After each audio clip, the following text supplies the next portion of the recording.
Welcome back then folks to day 3 of Special Projects pack number 22, and as I kind of already spoiled, this one is phenomenal. Not to toot my own flute, but I did not expect this car to be anywhere near as good and as satisfying to drive as it actually is. That's coming from someone who has a lot of respect for the Z platform, but I wouldn't necessarily call myself a super fan of it. It's not really my kind of vibe.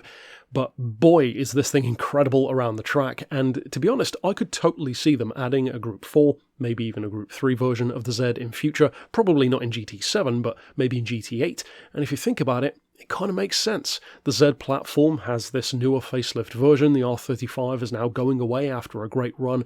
It kind of makes sense to take over duties. We've already had, of course, some great Z-based race cars in the past of Gran Turismo, mostly in Super GT kind of racing, and I think it just makes sense. And for this one, if an actual Group 4 car were to turn out as good as this feels, it's going to be a very, very popular car because this thing is fantastic. Now, as far as the visuals, of course, I will link down below the player's livery, and to be honest, the player actually gave me a change of heart on this one because initially I was going to do the livery myself, and I was going to do a non-wide body, because usually that's more of a Group 4 thing, whereas wide body kits, it has more of a Group 3 kind of vibe, and even though you could do that as well, it's not really what I was going for, but this livery just looks so good to me.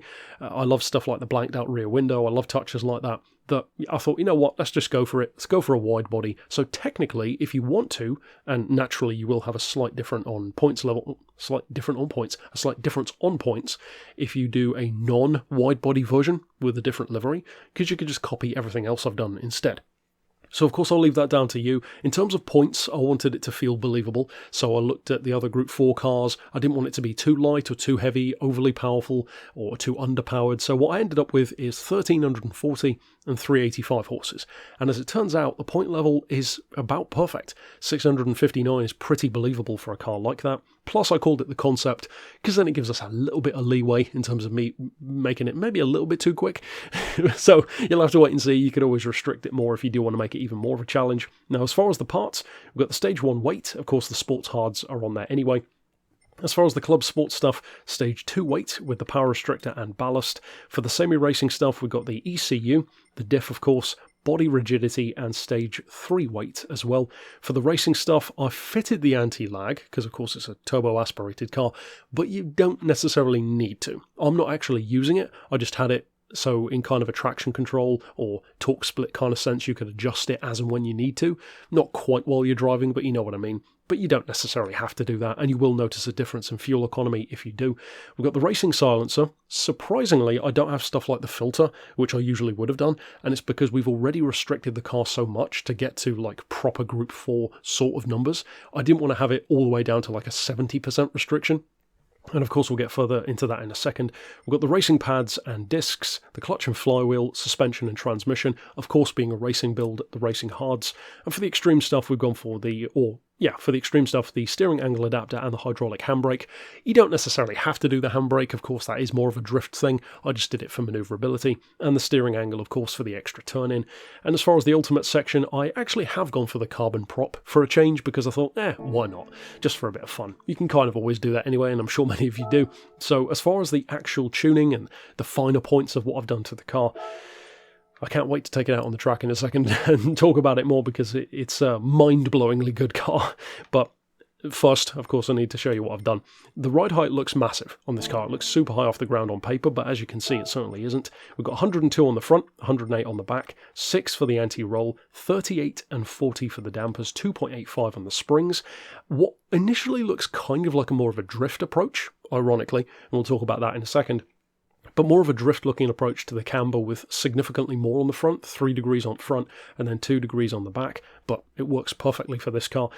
5 or 0.5 even toe out on the front with 0.20 in on the back. As far as the diff, 10, 15 and 25, relatively close ratios, up around 190-ish miles an hour on paper, 300 kilometers an hour, and of course you've got more gears to work with than you typically would in a car like this. I've added 199 kilos of ballast, which I've put 45% toward the back, which of course takes us to more of an LMP style split, which is probably part of the reason why I like the handling so much, 49-51. with, of course, that 1340 kilo weight, which is about right compared to some of the other heavier Group 4 cars. The reason why I decided to, almost in the opposite to what you might expect, go for a heavier version of a Z rather than just going super lightweight like the Alpha 4C or whatever, is because I wanted the excuse for it to also have more power, because the heavier cars are allowed to have more power when it comes to stuff like balancer performance.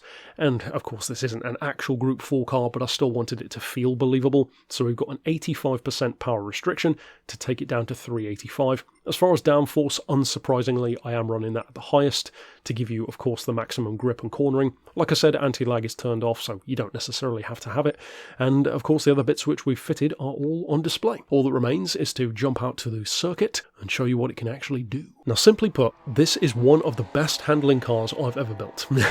And that's ironic because I'm not a huge fan of Zs, as I've said before. This car just feels, dare I say it, perfect through corners. It is incredible. I've never driven, or at least not in recent memory, driven a road car, tuned or otherwise, which is absolutely, in rear-wheel drive form in particular, so non-driftable, which almost sounds like a bad thing, but this car has zero inclination to kick its tail out. Maximum grip at all times. It feels like what you would want from something like a Radical or a Caterham. It's just totally focused track day car, and the irony is that those cars, like Caterhams, often end up a bit more slip-slidey than you'd want them to be. It might not be an actual Group 4 car, but boy does it make up for it, because the fact that it is technically still a road car means you could use it in more events, and it still has the kind of believability, the performance, definitely the look, which is a great design by the player. Yeah, I'm really happy with how this one all came together. It's a build which I had kind of half finished for quite a while. I'd fitted all the parts, not quite fine-tuned it. I was still waiting around thinking about some liveries I might do to it, and then it just all came together in preparation for Pack 22, and boy did it work well, because this is probably, for me at least, the standout car from Pack 22. Not necessarily my favourite, but certainly the most surprising in terms of just how good this car turned out to be. If we do, as I'm predicting, get a Group 4 and or Group 3 version of the Z as the future of Nissan in Gran Turismo when it comes to racing, if it's anything like this, it's going to be superb. So if you do decide to use it, I hope you enjoy it. You definitely will,